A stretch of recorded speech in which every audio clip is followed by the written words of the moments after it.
Cyclic photophosphorylation. हमने अगले video में देखा था कि लाइट रिएक्शन के दो पाथवे हैं, cyclic and non cyclic. Cyclic pathway जिसमें फोटोसिस्टम 1 काम करता है एंड नॉन साइक्लिक पाथवे जिसमें फोटोसिस्टम 1 एंड फोटोसिस्टम 2 दोनों काम करते हैं।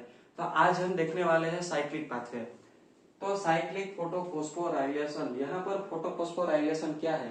फोटो मतलब लाइट एंड फोस्फोराइलेशन मतलब कि एटीपी को बनाना। मतलब हुआ क्या, लाइट में से एटीपी को बनाना, उसे हम कहते हैं फोटोफॉस्फोराइलेशन।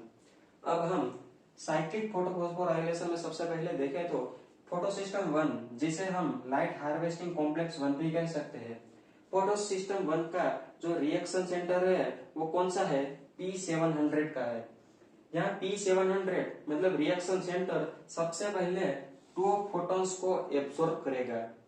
यहाँ रिएक्शन सेंटर ऐसे डायरेक्ट एनर्जी को एब्सॉर्ब नहीं करता, उसके पेरिफेरल रीजन पे एंटीना कॉम्प्लेक्स होता है, उसमें कई सारे ऐसे सारे पिगमेंट्स प्रेजेंट होते हैं, वो एनर्जी को एब्सॉर्ब करते हैं और वो एनर्जी है वो रिएक्शन सेंटर में ट्रांसपोर्ट करेंगे। यहाँ जब एनर्जी आती है रिएक्शन सेंटर में, तब उसके इलेक्ट्रॉन एक्साइटेड स्टेज में आते हैं। मतलब कि यहाँ से इलेक्ट्रॉन मुक्त हो गए, रिलीज हो गए, और इलेक्ट्रॉन कहाँ जाएंगे? एफआरएस के पास। यहाँ एफआरएस क्या है? फेरोडॉक्सिन रिड्यूसिंग सब्सटेंस। ऐसे कई सारे हमने नाम लिखे हैं। फेरोडॉक्सिन है, यहाँ प्लास्टोक्विनोन है, साइटोक्रोम कॉम्प्लेक्स है, प्लास्टोसाइनिन है। ये सभी ऐसे प्रोटीन है जो इलेक्ट्रॉन कैरियर है, मतलब कि इलेक्ट्रॉन को ट्रांसपोर्ट करने में हेल्पफुल होते हैं। तो यहाँ से एफआरएस के पास जो इलेक्ट्रॉन आएगा, उसके पास से इलेक्ट्रॉन कहाँ जाएगा? एफडी फेरोडॉक्सिन के पास जाएगा। फेरोडॉक्सिन से इलेक्ट्रॉन प्लास्टोक्विनोन के पास जाएगा।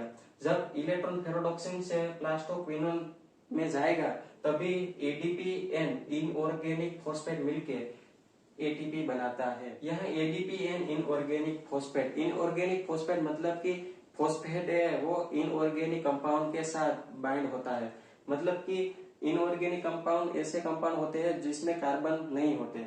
तो एडीपी एंड इनऑर्गेनिक फॉस्फेट मिलके एटीपी बनाते हैं। मतलब यहाँ प्लास्टोक्विनोन में जब इलेक्ट्रॉन आ जाए, तभी इलेक्ट्रॉन उसके पास से कहाँ जाता है? साइटोक्रोम कॉम्प्लेक्स में। साइटोक्रोम कॉम्प्लेक्स 2 सब्सटेंस का बना हुआ होता है, cytochrome B6 and cytochrome F। यहाँ जब इलेक्ट्रॉन है सबसे पहले साइटोक्रोम B6 में आएगा, उसके बाद वो जाएगा साइटोक्रोम F में। जब इलेक्ट्रॉन साइटोक्रोम B6 में से साइटोक्रोम F में जाएगा, तभी क्या होगा? एडीपी एंड इनऑर्गेनिक फॉस्फेट मिलके एटीपी बनाते हैं। साइटोक्रोम कॉम्प्लेक्स में जब इलेक्ट्रॉन आ जाता है, तभी उसके पास से इलेक्ट्रॉन कहाँ जाता है? प्लास्टोसाइनिन के पास जाता है, और यहाँ से इलेक्ट्रॉन फिर से कहाँ आता है? रिएक्शन सेंटर में। यहाँ से 2 इलेक्ट्रॉन निकले थे और 2 इलेक्ट्रॉन फिर से रिएक्शन सेंटर में आ गए। तो हमें क्या मिला? हमें मिले 2 एटीपी। इसको हम थोड़ा डीप में देखें तो रिएक्शन सेंटर में सबसे पहले इलेक्ट्रॉन कहाँ जाता है? क्लोरोफिल A0 में। उसके बाद इलेक्ट्रॉन क्लोरोफिल A1 में आएगा। उसके बाद इलेक्ट्रॉन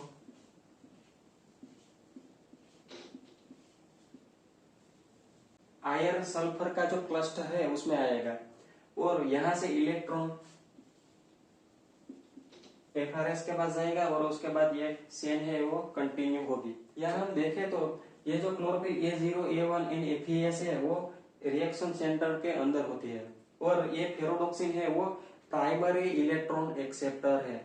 हम यहाँ पर देखें तो प्राइमरी इलेक्ट्रॉन एक्सेप्टर तो FeRS है, पर ये नहीं है, क्योंकि पहले के साइंटिस्ट ऐसा मानते थे कि इलेक्ट्रॉन है वो सबसे पहले फेरोडॉक्सिन पर जाने से पहले एक सब्सटेंस है वहां इलेक्ट्रॉन जाता है, उसके बाद फेरोडॉक्सिन पे जाता है। बाद में जो साइंटिस्ट आए उन्होंने ऐसा कहा कि नहीं, डायरेक्ट इलेक्ट्रॉन है वो फेरोडॉक्सिन में जाते हैं। तो एग्जाम में जब भी आएगा तब फेरोडॉक्सिन ही आएगा। तो ये थी साइक्लिक फोटोफॉस्फोराइलेशन की पूरी चेन।